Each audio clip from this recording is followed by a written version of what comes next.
Good morning, my fellow Malaysians. This is Dr. K.N. Singh from JB again. With what's going on in our schools during the Palestine Solidarity Week, it's really hard not to comment.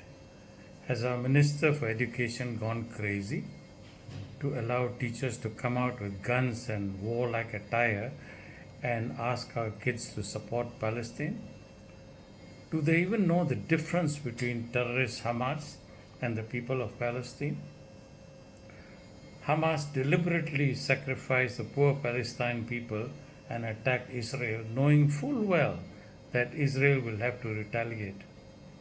I also do not agree with the Western narrative that the attack on Israel was unprovoked, as Israel has provoked the Palestinians for 70 years.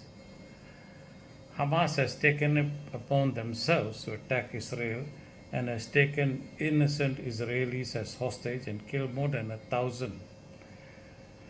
Hamas knew Israel would retaliate and the poor innocent Palestinian people would bear the brunt of the slaughter.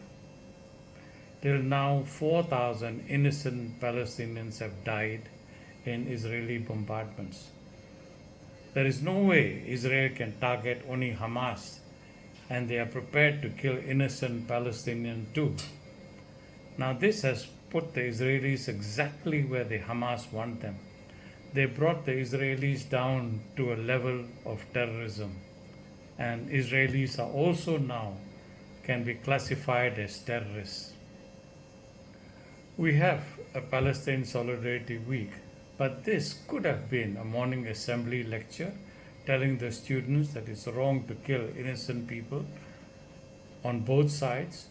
The children could have been encouraged to donate their old toys to displaced Palestinian children.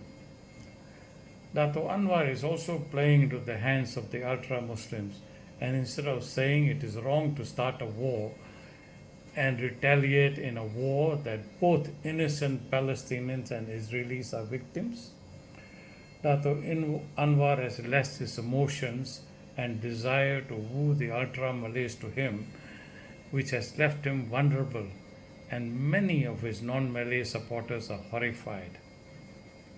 All this smells of an underlying ploy to bring down the Madani government. Sadly, Dato Anwar is also being sucked into it. Perhaps there are some people who are afraid of Dato Anwar's stand for corruption and want to bring him down before they get caught. Dato Anwar has been the best hope for Malaysians so far, and I hope he will be able to survive the full term and concentrate on economic situation that we are in now and bring in foreign investment, which again now seems dubious with his stand with Hamas, where his stand should be with the innocent Palestinians and the innocent casualties on both sides. Malaysia could have been an agent for peace, but to do that you have to be impartial. But sadly, Dato Anwar chose to take sides, and I pray, like all Malaysians, that this madness in school is stopped and the minister responsible is taken to task. Perhaps it was Dato Anwar's remark that let the ultras do what they did in our schools, but this must be stopped. We have to learn that there is a distinction between the Hamas and the poor Palestinians. Israel and the West must take blame for the assault on Israel for the suppression of the Palestinian for 70 years. You cannot say that this was an unprovoked attack. The Jewish nation forgets that before the formation of Israel by Britain, there were Arabs who protected the Jews when they were persecuted from the Nazis, and the rest of the world did not want them. A ship loaded with Jewish women left for France with thousands of Jewish women and children, and the captain was told to take them anywhere where they could get sanctuary. They were denied sanctuary in Britain, Spain, and every European country, and they came to Bombay, India, and as the British ruled India, they denied the ship from anchoring. The Maharaja of Jamnagar a small principality in Gujarat heard this and allowed the ship to dock in the Jamnagar port and looked after the Jewish women till the war was over. The children were educated and they have all now returned to Israel where there are roads and avenues named after the Maharaja. The Jews lived in the Arab world right through the Nazi persecution. They would have been together if the state of Israel was not formed, but that's history. But now they have no choice but to live together as two states, and the Israelis must respect the Palestine as a state and return all occupied territories and live in the state of Israel as it was first carved out for them. This is hard, but this apparently is the only solution now.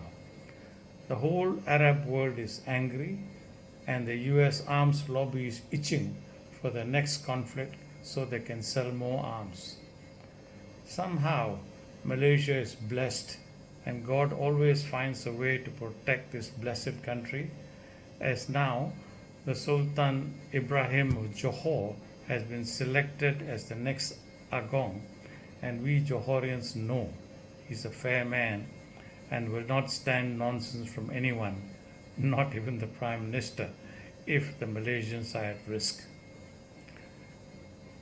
Thank you for listening, my friends. Until we meet again, please keep praying for the innocent Palestinians and also for Malaysia. Bye for now.